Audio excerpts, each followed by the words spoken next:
Today, as we record, we are waiting for the return of 50 of our brothers and sisters, some to rehabilitation and some to a dignified burial, and we pray that they return as soon as possible.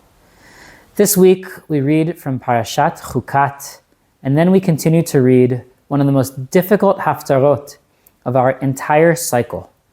In the haftarah, we learn the story of Yiftach, a young man born with a difficult past, as his siblings believe that he is illegitimate and not deserving of their father's love, or of an inheritance because of who his mother is. And Yiftach, nevertheless, grows to become an important general and an important leader.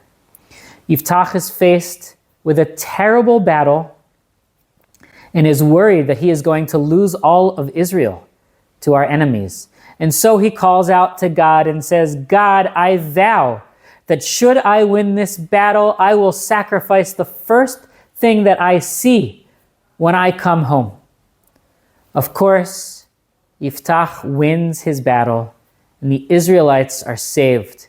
And he comes home, and tragically, his daughter comes to greet him, and he is faced with an awful decision. Our haftarah doesn't say exactly what happens, and even the text itself leaves the story ambiguous.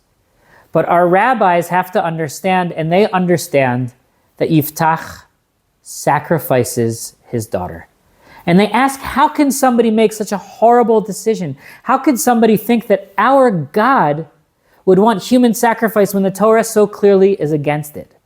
And the rabbis say that at that moment, Yiftach was the greatest military leader, and his ego was so big that he refused to go to the Kohen Gadol and say, please annul my vow.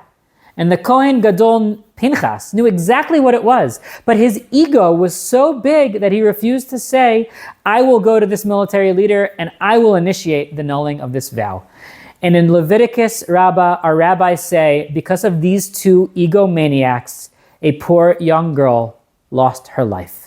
And what do we learn from this? We learn that we must never put ego over mission, that our tradition teaches us that we have to put ourselves aside and look to put forward the best way.